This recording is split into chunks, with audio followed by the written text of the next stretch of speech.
नमस्कार, सुबह 9 बजे में आप सभी का स्वागत है। मैं हूं प्रीति। आइए एक नजर डालते हैं हेडलाइंस पर। बिहार विधानसभा चुनाव के पहले दौर के प्रचार का आखिरी दिन, सभी दलों ने झोंकी पूरी ताकत। गया में नक्सली के कब्जे से भारी विस्फोटक बरामद। नेपाल में प्रधानमंत्री के चयन को लेकर सहमति नहीं, उम्मीदवार आज भरेंगे नामांकन, कल होगा चुनाव।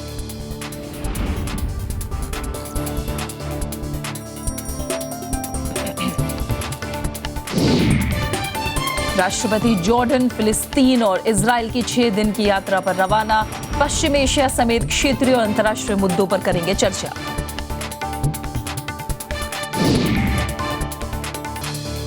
भारत और G20 देशों के वित्त मंत्रियों ने अनुकूल और पारदर्शी कर व्यवस्था की विस्तृत योजना को दी मंजूरी। टैक्स चोरी और गैर कानूनी धन प्रवाह रोकने की कोशिश। और चाइना ओपन टेनिस के फाइनल में सानिया हिंगिस की जोड़ी। साल के 8वें खिताब पर नजर। पुरुष हॉकी टीम ने न्यूजीलैंड को तीसरे मैच में 3-2 से दी मात।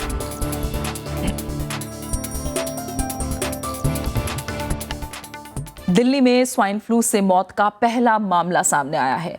सफदरजंग अस्पताल में स्वाइन फ्लू के इलाज के लिए भर्ती 59 साल के एक शख्स की मौत हो गई। अस्पताल के सुपरिटेंडेंट डॉक्टर A.K. राय ने बताया कि मृतक उत्तर प्रदेश के कासगंज का निवासी है। पिछले कुछ दिनों में राजधानी में स्वाइन फ्लू के 6 से ज्यादा मामले सामने आए हैं। इस बीच दिल्ली सरकार स्वाइन फ्लू से निपटने की तैयारियों में जुटी है। सरकार ने पिछले साल की तुलना में बेड की संख्या बढ़ाने के निर्देश दिए हैं। H1N1 पॉजिटिव लोगों के इलाज के लिए विशेष केबिन भी बनाए जा रहे हैं। पिछले सीजन में स्वाइन फ्लू से दिल्ली में 4,259 लोग पीड़ित हुए थे, जिनमें 12 लोगों की मौत हो गई थी। वहीं गुजरात में पिछले 2 महीनों में स्वाइन फ्लू से 45 लोगों की मौत हो चुकी है। गुजरात में अब तक 400 से ज्यादा लोग H1N1 वायरस से पीड़ित पाए गए हैं। तेलंगाना और आंध्र प्रदेश में स्वाइन फ्लू से सैकड़ों लोग पीड़ित हैं।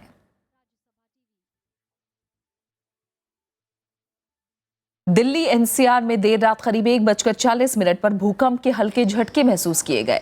भूकंप का केंद्र दिल्ली NCR में था और रिक्टर पैमाने पर भूकंप की तीव्रता 3 मापी गई। भूकंप के झटके महसूस होने के बाद कई लोग घरों से बाहर निकल आए।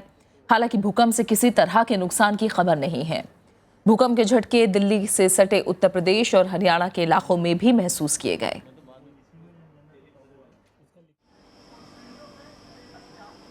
भ्रष्टाचार के आरोप में दिल्ली के खाद्य आपूर्ति मंत्री असीम अहमद खान को बर्खास्त कर दिया गया है। मुख्यमंत्री केजरीवाल ने घूस मांगने वाला कथित ऑडियो सुनने के बाद इसकी घोषणा की। वहीं बल्ली महारान से विधायक इमरान हुसैन को खाद्य आपूर्ति मंत्री बनाया गया है। दिल्ली के मुख्यमंत्री अरविंद केजरीवाल ने आसिम अहमद खान को बर्खास्त करने की घोषणा प्रेस कॉन्फ्रेंस में की। आसिम अहमद खान पर एक बिल्डर से 6 लाख रुपए रिश्वत लेने का आरोप है। शिकायत करने वाले व्यक्ति ने आसिम से बातचीत की ऑडियो रिकॉर्डिंग मुख्यमंत्री को भेजी थी। इसके बाद मंत्री के खिलाफ ये कार्रवाई की गई। केजरीवाल ने मामले की जांच CBI को सौंपने की बात कही। आज की ये कार्रवाई सबको मैसेज देगी, सबको संदेश देगी कि अगर अपने मंत्री को ये हटा सकते हैं, मंत्री का केस CBI में रेफर कर सकते हैं, तो किसी के खिलाफ कोई भी कार्रवाई हो सकती है। आज इस किस्म की कार्रवाई मुझे लगता है शायद इतिहास में कभी नहीं हुई होगी। उधर बीजेपी और कांग्रेस ने भ्रष्टाचार के मुद्दे पर आम आदमी पार्टी को फिर से घेरने की कोशिश की। भ्रष्टाचार के आरोप आप MCD पर लगाते थे, क्या यही आपकी ऑल्टरनेटिव पॉलिटिक्स है? क्या यही आपकी जो चरित्र और ईमानदारी की राजनीति है? और इसी ऑल्टरनेटिव पॉलिटिक्स को आप दिल्ली में लेकर के आए थे। किसने चुना था इन दोनों मंत्रियों को? 67 विधायकों में से अरविंद केजरीवाल ने चुना। तो आप कम से कम ये तो कहें कि उनसे आपसे गलत चुनाव हो गया, गलत लोगों को आप चुन करके लाए हैं, और कौन इसका जिम्मेवार होगा? ये दूसरा मौका है जब केजरीवाल को अपने किसी मंत्री को पद से हटाना पड़ा है। इससे पहले फर्जी डिग्री के आरोप में जितेंद्र सिंह तोमर को कानून मंत्री के पद से हटाना पड़ा था। Bureau report, Rajya Sabha TV.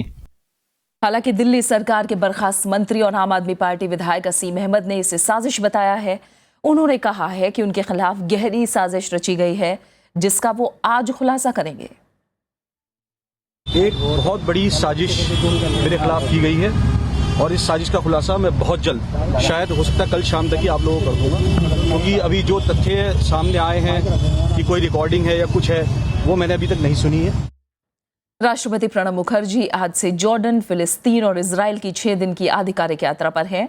दौरे के पहले चरण में राष्ट्रपति जॉर्डन जाएंगे, जहां वो जॉर्डन के शीर्ष नेतृत्व से द्विपक्षीय संबंधों और आपसी हितों के क्षेत्रीय और अंतर्राष्ट्रीय मुद्दों पर विस्तृत चर्चा करेंगे।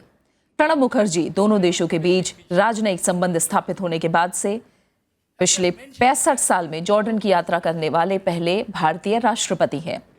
जॉर्डन की 2 दिन की राजकीय यात्रा के बाद राष्ट्रपति 12 अक्टूबर को फिलिस्तीन और फिर 13 अक्टूबर से 3 दिन की यात्रा पर इजराइल जाएंगे। इस तरह प्रणब मुखर्जी फिलिस्तीन और इजराइल का दौरा करने वाले भी भारत के पहले राष्ट्रपति होंगे। चालू वित्त वर्ष की पहली छमाही में अप्रत्यक्ष कर संग्रह 35.8% बढ़कर 3.24 लाख करोड़ रुपए पर पहुंच गया है। पिछले साल अप्रैल से सितंबर के बीच 2.38 लाख करोड़ रुपए रहा था। अप्रत्यक्ष कर संग्रह में हुई ये बढ़ोतरी बजट अनुमान का लगभग दुगना हो गया है। वित्त मंत्रालय के एक अधिकारी के मुताबिक उत्पाद शुल्क में करीब 70% के इजाफे की वजह से अप्रत्यक्ष कर संग्रह में यह बढ़ोतरी हुई है। इस तरह से सीमा शुल्क संग्रह भी पिछले वित्त वर्ष की पहली छमाही की तुलना में 17.5% बढ़कर 1.03 लाख करोड़ रुपए पर पहुंच गया है, जबकि सेवा कर संग्रह 24.3% की बढ़ोतरी के साथ 95,493 करोड़ रुपए पर पहुंच गया है। भारत और G20 सदस्य देशों के वित्त मंत्रियों ने अनुकूल और पारदर्शी कर व्यवस्था के लिए विस्तृत कार्रवाई योजना को स्वीकार कर लिया है। G20 के वित्त मंत्रियों की बैठक में व्यापक, अनुकूल और समन्वित अंतर्राष्ट्रीय कर नियमों को मंजूरी दी गई। बैठक में सदस्य देशों ने base erosion and profit shifting BEPS project का मजबूती से समर्थन किया। इससे लाभ स्थानांतरित करने के कृत्रिम तरीकों पर अंकुश लगाया जा सकेगा। एक बार ये सुधार लागू होने के बाद भारत के कर चोरी और गैर कानूनी धन प्रवाह पर अंकुश के प्रयासों को और मजबूती मिल सकेगी। बैठक में वित्त मंत्री अरुण जेटली भी शामिल हुए। वित्त मंत्री अरुण जेटली ने वैश्विक आर्थिक स्थिति में सुधार को अनिश्चित बताया है। पेरू की राजधानी लीमा में G24 समूह के वित्त मंत्रियों के सम्मेलन में जेटली ने 2030 तक हासिल किए जाने वाले सतत विकास लक्ष्यों का स्वागत किया। वित्त मंत्रालय ने एक बयान में कहा कि जेटली ने सतत विकास लक्ष्यों को हासिल करने के लिए संसाधन जुटाने के वास्ते गैर पारंपरिक तरीके तलाशने पर जोर दिया है।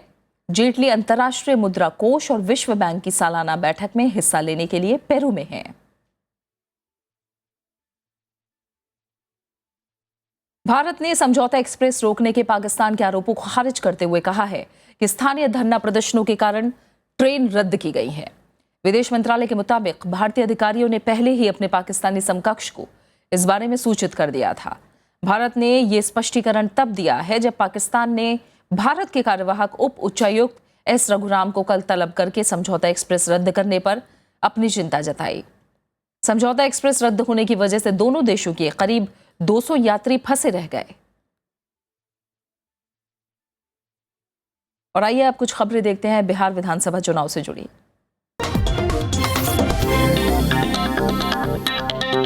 बिहार चुनाव में आज शाम पहले दौर के लिए प्रचार का शोर थम जाएगा। प्रचार का शोर थमने के बाद उम्मीदवार घर घर दस्तक देकर मतदाताओं को रिझाने की कोशिश करेंगे।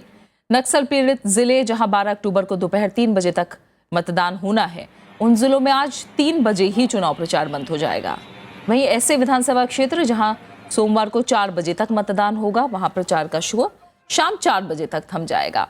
विधानसभा के इस दौर में 586 उम्मीदवार मैदान में हैं। समस्तीपुर जिले के मोरवा और मोहिउद्दीन नगर में सबसे ज्यादा 18 प्रत्याशी मैदान में हैं, जबकि नवादा जिले के वैशालीगंज और सबसे कम 6 उम्मीदवार सियासी तकदीर आजमा रहे हैं। और पहले दौर की 49 सीटों के लिए 16 सितंबर को अधिसूचना जारी हुई थी। 23 सितंबर तक नामांकन का सिलसिला चला।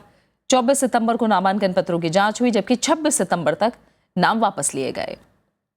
इस दौर में समस्तीपुर, बेगूसराय, खगड़िया, भागलपुर, बांका, मुंगेर, लखीसराय, शेखपुरा, नवादा और जमुई, ये 10 जिले हैं जिनकी 49 सीटों पर मतदान होना है। इनमें से 40 सीटें सामान्य हैं, जबकि 8 सीटें अनुसूचित जाति और 1 सीट अनुसूचित जनजाति के लिए आरक्षित है।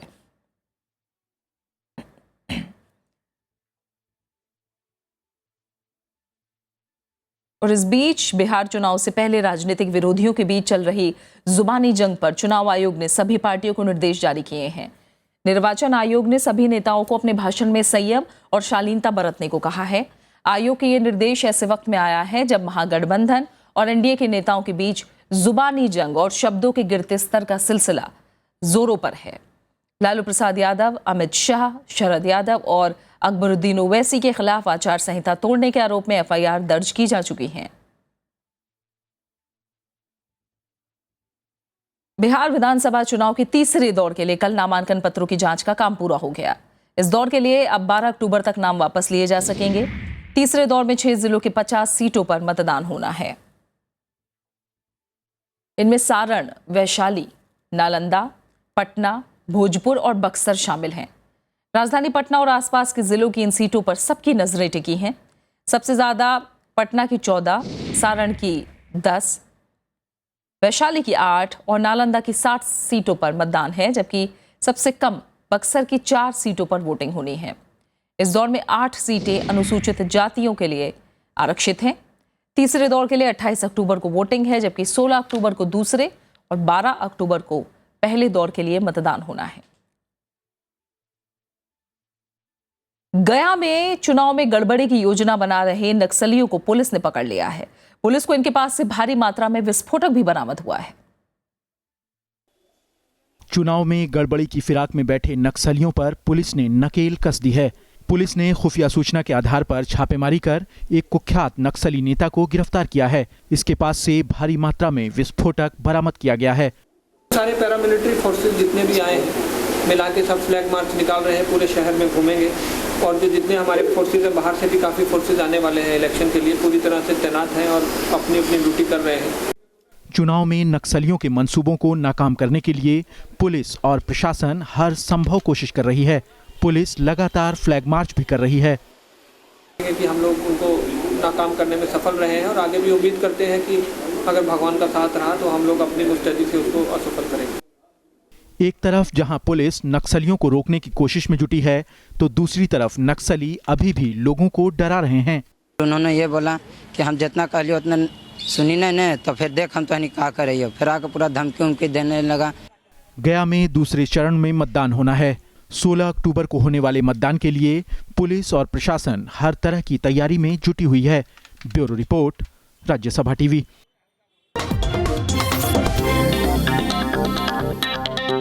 उत्तर प्रदेश में पंचायत चुनाव के पहले चरण के लिए कल वोटिंग हुई। पहले दौर के मतदान में करीब 65% वोट पड़े। पहले चरण में फायरिंग और पथराव की घटना में 10 लोग जख्मी हो गए। मतदान के अभी 3 दौर और बाकी हैं। नतीजे 1 नवंबर को आएंगे। उत्तर प्रदेश में पहले चरण के मतदान के साथ ही शुक्रवार से पंचायत चुनाव की शुरुआत हो गई। देश के सबसे बड़े पंचायत चुनाव पर सभी पार्टियों की नजरें हैं। चुनावों को शांतिपूर्ण ढंग से संपन्न कराने के लिए राज्य में अर्धसैनिक बलों को भी तैनात किया गया है। चुनाव में व्यवस्था बनाए रखने के लिए 20 कंपनी केंद्रीय सुरक्षा बल, 140 कंपनी पीएसी, 93,000 होमगार्ड्स, 1,04,000 चौकीदार, 13,000 पीवीडी जवान, 80,000 सिपाही और दरोगाओं के साथ 2021 ट्रेनी दरोगाओं को मतदान केंद्र पर तैनात किया गया है। सुरक्षा के भारी इंतजाम के बावजूद कुछ जगहों पर हिंसा की छिटपुट घटनाएं हुई। कुछ जगहों पर पीठासीन अधिकारियों के साथ बदसलूकी का मामला भी सामने आया है। सुबह 7 बजे से शाम 5 बजे तक मतदान हुआ। शाम 4 बजे तक 43% मतदान हो चुका था। पहली बार मतदान करने आए मतदाताओं में खासा उत्साह देखने को मिला। हमारी पहली बार वोट आई है और हम अपने क्षेत्र के किसी मतदान कर रहे हैं। हमें बहुत अच्छा लग रहा है कि पहली बार हम वोट डालने जा रहे हैं। प्रदेश में पंचायत चुनाव 4 चरण में होंगे, जिसका आज पहला चरण था। दूसरे चरण के लिए 13 अक्टूबर को मतदान होंगे। तीसरे चरण की वोटिंग 17 और चौथे चरण की वोटिंग 29 अक्टूबर को होगी। चारों चरणों के चुनाव होने के बाद 1 नवंबर को वोटों की गिनती की जाएगी। Bureau report, Rajya Sabha TV. और फिलहाल यहाँ एक छोटा सा ब्रेक ले रहे हैं और ब्रेक के बाद देखेंगे ट्यूनीशियाई संगठन को मिला इस साल का नोबेल शांति पुरस्कार।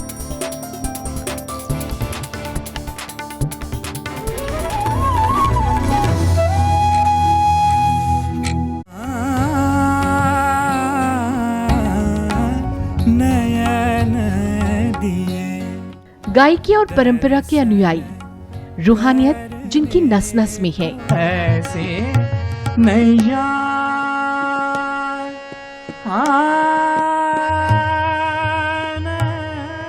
एक शास्त्रीय गायक जो है वो पूरा एक पिक्चर का डायरेक्टर जैसा है, एक्टर भी है।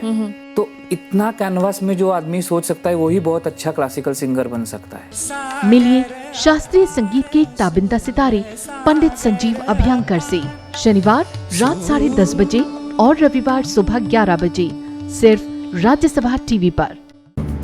आजादी के बाद कैसे बदला परिवेश, कैसे बनी संसद, कैसे उठा देश। When the world sleeps, India will awake to life and freedom.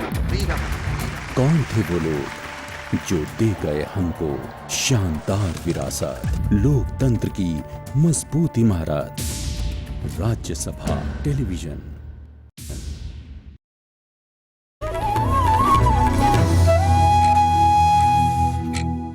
Punjab में किसानों का विरोध प्रदर्शन आज चौथे दिन भी जारी है। किसानों के विरोध प्रदर्शन की वजह से कई रेलगाड़ियों के रूट में बदलाव किया गया। वहीं करीब 110 से ज्यादा रेलगाड़ियों के परिचालन पर बंद का असर पड़ा। किसानों का कहना है कि जब तक सरकार से उनकी मांगों को पूरा करने का आश्वासन नहीं मिलता, वो प्रदर्शन जारी रहेगा। इधर मुख्यमंत्री प्रकाश सिंह बादल ने इस प्रदर्शन को दुर्भाग्यपूर्ण करार दिया है। उन्होंने कहा है कि किसानों की मांगें तर्कसंगत नहीं है। किसानों ने कपास की फसल बर्बाद होने पर 40,000 रुपए प्रति एकड़ राहत की मांग की है, जबकि सरकार ने प्रति एकड़ 8,000 मुआवजा देने का ऐलान किया है।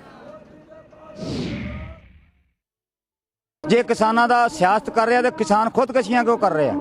मजबूरी वश किसानां नूं किसी चीज़ दा सही रेट ही नहीं मिल रहा ते खुदकशियां ही करनियां किसानां नूं।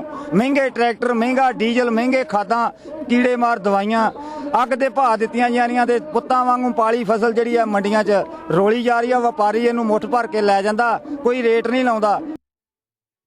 जानी मानी उपन्यासकार शशि देशपांडे ने साहित्य अकादमी की गवर्निंग काउंसिल से इस्तीफा दे दिया है। उन्होंने कहा कि अकादमी ने कन्नड़ विद्वान डॉक्टर M.M. कुलबर्गी के निधन पर खेद तक जाहिर नहीं किया। शशि देशपांडे ने साहित्य अकादमी के अध्यक्ष डॉक्टर विश्वनाथ प्रसाद तिवारी को भेजे गए पत्र में इस पर नाराजगी जताई। सरकार ने शशि देशपांडे को 2009 में पद्मश्री पुरस्कार से नवाजा था। 1990 में दैट लॉन्ग साइलेंस के लिए उन्हें साहित्य अकादमी पुरस्कार से नवाजा जा चुका है। बीते कुछ दिनों में 3 लेखक उदय प्रकाश, नयनतारा सहगल और अशोक वाजपेयी साहित्य अकादमी सम्मान वापस कर चुके हैं। व्यापम घोटाले में सीबीआई की जांच से सुप्रीम कोर्ट संतुष्ट है। जांच एजेंसी ने कोर्ट में स्टेटस रिपोर्ट दाखिल की। सीबीआई ने बताया कि उसने किसी आरोपी को गिरफ्तार नहीं किया है, लेकिन पूर्व में गिरफ्तार आरोपियों से पूछताछ की गई है। सुप्रीम कोर्ट ने 9 जुलाई को व्यापम की जांच सीबीआई को सौंपी थी। जांच एजेंसी अब तक 112 एफआईआर दर्ज कर चुकी है। मामले की अगली सुनवाई 23 अक्टूबर को होगी। दिल्ली आने वाले ट्रकों को अब पर्यावरण टैक्स देना होगा। सुप्रीम कोर्ट ने नेशनल ग्रीन ट्रिब्यूनल के आदेश पर मुहर लगा दी है। हालांकि शीर्ष अदालत सोमवार को विस्तृत फैसला देगी। दिल्ली की आबोहवा को जहरीला बना रहे इन ट्रकों को अब 700 से 1300 रुपए तक पर्यावरण टैक्स देना होगा। सुप्रीम कोर्ट ने शुक्रवार को एमिकस क्यूरी हरीश साल्वी की सिफारिशें मान ली, लेकिन खाद्य सामग्री लाने वाले ट्रकों, एम्बुलेंस और पेट्रोल डीजल से चलने वाली यात्री बसें इस आदेश के दायरे से बाहर होंगी। कोर्ट का आज का जो कदम है दिल्ली के लिए बहुत बड़ा कदम है और सर्दी आने वाली है, प्रदूषण बढ़ेगा और आज के कदम से कुछ हद तक हम सबको सांस लेने का मौका मिलेगा। वाणिज्यिक वाहनों पर लगने वाला ये शुल्क टोल टैक्स के अलावा होगा। दिल्ली में हर दिन करीब 66,000 वाणिज्यिक वाहन आते हैं। इस रकम से वायु प्रदूषण कम करने के उपाय किए जाएंगे। विपिन चौहान, राज्यसभा टीवी। नेपाली संसद रविवार को नए प्रधानमंत्री का चुनाव करेगी। इस पद को लेकर राजनीतिक दलों में सर्वसम्मति नहीं बन पाने के बाद राष्ट्रपति रामवरम यादव ने प्रधानमंत्री के चुनाव की प्रक्रिया शुरू करने का निर्देश दिया, जिसके बाद नेपाली संसद के स्पीकर सुभाष नेमवांग ने संसद को बताया कि प्रधानमंत्री पद के उम्मीदवार आधिकारिक तौर पर नामांकन दाखिल कर सकेंगे। नेपाली संसद में सदस्यों की संख्या 598 है और प्रधानमंत्री बनने के लिए किसी भी उम्मीदवार को 299 वोटों की जरूरत होगी। मौजूदा प्रधानमंत्री सुशील कोइराला नए संविधान के प्रावधानों के अनुरूप पद से हट रहे हैं। नेपाल ने पिछले महीने ही नया संविधान अपनाया है। और इस बीच नेपाल के 3 सदस्यों की एक टीम का गठन किया गया है। नेपाल की तरफ से बनाई गई इस टीम का नेतृत्व विदेश मंत्री महेंद्र बहादुर पांडे करेंगे। ये टीम भारत के साथ बातचीत करके सीमा पर फैले गतिरोध को खत्म करने की कोशिश करेगी। इस वक्त नेपाल देश में जरूरी सामान की किल्लत से जूझ रहा है, जिसमें सबसे अहम पेट्रोलियम प्रोडक्ट हैं। नेपाल में नए संविधान के विरोध में हो रहे विरोध प्रदर्शन की वजह से सीमा पर तनाव हो गया था, जिस वजह से व्यापारिक गतिविधियों को भी रोकना पड़ गया। नेपाल ने अमेरिका और यूरोप से भी मानवीय आधार पर मदद करने के लिए कहा है। सऊदी अरब के मीना में हज के दौरान मची भगदड़ में मरने वाले भारतीयों की तादाद 101 हो गई है, जबकि अब भी 32 लोग लापता हैं। विदेश मंत्री सुषमा स्वराज ने ट्वीट करके इस बात की जानकारी दी है। विदेश मंत्रालय से जुड़े अधिकारी लापता भारतीयों की पहचान करने की प्रक्रिया के लिए सऊदी अरब में मौजूद हैं। विदेश मंत्रालय के प्रवक्ता विकास स्वरूप के मुताबिक भारतीय मिशन ने लापता लोगों के कई मामलों की जानकारी आगे पहुंचाई है। सऊदी अरब ने हर मुमकिन मदद का भरोसा भी दिया है। वहीं रूस और अमेरिका के हवाई हमलों के बावजूद आईएस ने सीरिया के दूसरे बड़े शहर अलेप्पो के नजदीक के कई गांवों पर कब्जा कर लिया है। सीरिया पर निगरानी रखने वाले लंदन स्थित Syrian observatory for human rights का कहना है कि शुक्रवार को आईएस अलेप्पो की उत्तरी हिस्से से सिर्फ 10 किलोमीटर दूर है। इस दौरान संघर्ष में दोनों तरफ के दर्जनों लड़ाके मारे गए हैं। इस बीच रूस ने बीते 24 घंटों में हवाई हमलों में 300 आईएस आतंकियों को मार गिराने का दावा किया है। और इन सब के बीच अमेरिका ने कहा है कि वो सीरिया में नए विद्रोहियों को प्रशिक्षण नहीं देगा, बल्कि मौजूदा विद्रोहियों को ही उपकरण और हथियार मुहैया कराएगा। अमेरिकी रक्षा मुख्यालय पेंटागन का कहना है कि अब सिर्फ कुछ चुनिंदा नेताओं और उनके गुटों को ही प्रशिक्षण दिया जाएगा। अमेरिकी कार्यक्रम के तहत इस साल 5400 लड़ाकों को तैयार करने का प्रस्ताव था, जिसे 2016 तक बढ़ाकर 15000 किया जाना था। अमेरिका प्रशिक्षित विद्रोहियों की तरफ से अपनी गाड़ियां और हथियार आतंकियों को देने की खबर सामने आने के बाद अमेरिकी कार्यक्रम की कड़ी आलोचना हुई थी। गाजा सीमा पर ताजा हिंसा में 5 फिलिस्तीनियों की मौत हो गई, जबकि 21 जख्मी हुए हैं। गाजा सिटी और खान यूनुस में इजराइल से लगी सीमा पर प्रदर्शन कर रहे फिलिस्तीनी नागरिकों पर शुक्रवार को इजरायली सैनिकों ने गोलीबारी की, जिसमें ये लोग मारे गए। इस बीच इजराइल और फिलिस्तीनियों के बीच बढ़ रहे तनाव के माहौल में चाकूबाजी की कई और घटनाएं हुई हैं। पर्यावरण और वन्यजीवों पर देश का सबसे बड़ा फिल्मोत्सव कल से दिल्ली में शुरू हुआ। 8वां पर्यावरण और वन्यजीव फिल्मोत्सव CMS वातावरण 9 से 13 अक्टूबर तक चलेगा। इस साल फिल्म उत्सव का थीम जल संरक्षण रखा गया है। इस बार का फोकस पानी बचाने पर है। इसका मकसद लोगों को प्रकृति के साथ जोड़ना है। इस विषय से जुड़ी राष्ट्रीय और अंतर्राष्ट्रीय फिल्में भी दिखाई जाएंगी।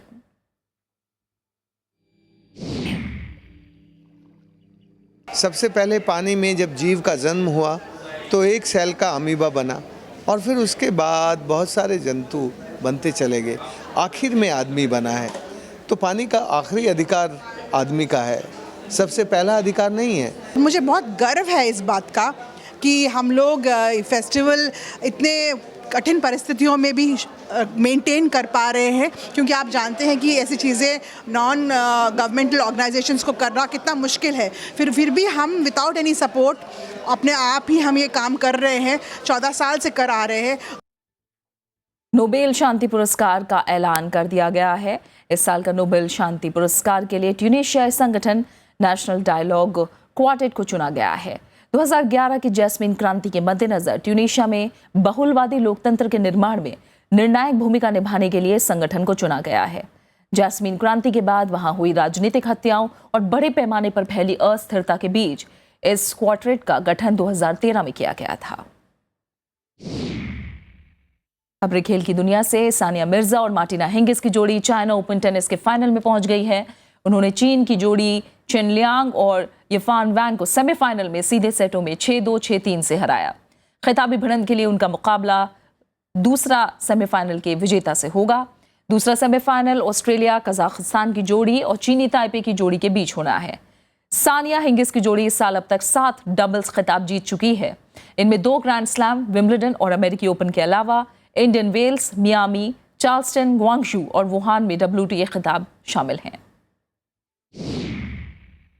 दूसरी तरफ भारतीय हॉकी टीम ने न्यूजीलैंड को हराकर 4 मैचों की सीरीज में 2-1 की बढ़त बना ली है। भारतीय टीम ने मेजबान न्यूजीलैंड को 3-2 से मात दी। खेल के 10वें मिनट में भारत के लिए पहला गोल रुपिंदर पाल सिंह ने किया, लेकिन न्यूजीलैंड के जारेड ने मैच के 22वें मिनट में गोल करके स्कोर 1-1 कर दिया। खेल में रोमांच देखने को तब मिला जब दोनों टीमों पर स्कोर 2-2 था। धर्मवीर सिंह ने बेहतरीन तेजी दिखाते हुए 60वें मिनट में विपक्षी टीम के डी एरिया में प्रवेश किया और रिवर्स फ्लिक के जरिए गोल करते हुए भारत की जीत पक्की कर दी। भारत को पहले मैच में हार का सामना करना पड़ा था और दोनों टीमों के बीच आखिरी मैच 11 अक्टूबर को क्राइस्टचर्च में खेला जाएगा। मशहूर संगीतकार रविंद्र जैन अब हमारे बीच नहीं रहे। उन्होंने मुंबई की लीलावती अस्पताल में कल शाम करीब 4 बजे आखिरी सांस ली। रविंद्र जैन पिछले काफी समय से बीमार थे। उन्होंने कई फिल्मों और टीवी सीरियल में संगीत दिया था। इसमें अखियों की झरोखों से, चितचोर, गीत गाता चल, विवाह के अलावा धारावाहिक रामायण, श्री कृष्ण समेत कई टीवी सीरियल शामिल हैं। रविंद्र जैन ने अपने फिल्मी करियर की शुरुआत फिल्म सौदागर से की थी।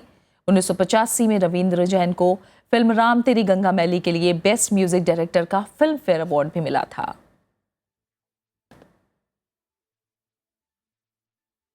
और संगीतकार रविंद्र जैन के निधन पर प्रधानमंत्री नरेंद्र मोदी समेत तमाम नेताओं ने शोक जाहिर किया है। अलग अलग जगत की हस्तियों ने उनके निधन पर गहरी संवेदना व्यक्त की है। मशहूर गजल गायक और संगीतकार जगजीत सिंह की आज चौथी पुण्यतिथि है। 8 फरवरी 1941 को श्री गंगानगर में जन्मे जगजीत सिंह को संगीत प्रेमियों के बीच गजल को लोकप्रिय बनाने का श्रेय जाता है। 10 अक्टूबर साल 2011 में उनके निधन के बाद से जैसे गजल की दुनिया गुमसुम सी हो गई। आइए याद करते हैं इस अदद कलाकार को उन्हीं की गाई बेहतरीन गजलों के जरिए। सपनों के दीप जलाए, चिट्ठी न कोई संदेश, जाने वो कौन सा देश जहाँ तुम चले गए। चिट्ठी न कोई संदेश, जाने वो कौन सा देश जहाँ तुम चले गए, जहाँ तुम चले गए।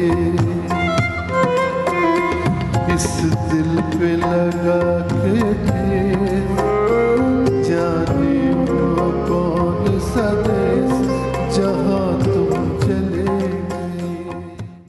और साथ ही हिंदी फिल्मों के मशहूर अभिनेता, निर्माता और निर्देशक गुरुदत्त की आज पुण्यतिथि है। उन्होंने 1950 और 1960 के दशक में कई उत्कृष्ट फिल्में बनाई।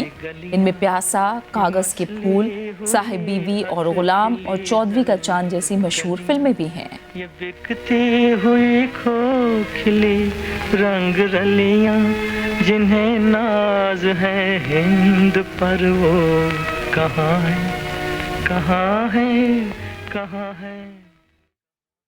और अब आखिर में एक नजर हेडलाइंस पर। बिहार विधानसभा चुनाव के पहले दौर के प्रचार का आखिरी दिन, सभी दलों ने झोंकी पूरी ताकत। गया में नक्सलियों के कब्जे से भारी विस्फोटक बरामद। नेपाल में प्रधानमंत्री के चयन को लेकर सहमति नहीं, उम्मीदवार आज भरेंगे नामांकन, कल होगा चुनाव। राष्ट्रपति जॉर्डन, फिलिस्तीन और इजराइल की 6 दिन की यात्रा पर रवाना। पश्चिम एशिया समेत क्षेत्रीय और अंतर्राष्ट्रीय मुद्दों पर करेंगे चर्चा। भारत और G20 देशों के वित्त मंत्रियों ने अनुकूल और पारदर्शी कर व्यवस्था की विस्तृत योजना को दी मंजूरी। टैक्स चोरी और गैर कानूनी धन प्रवाह रोकने की कोशिश। और चाइना ओपन टेनिस के फाइनल में सानिया हिंगिस की जोड़ी, साल के 8वें खिताब पर नजर। पुरुष हॉकी टीम ने न्यूजीलैंड को तीसरे मैच में 3-2 से दी मात।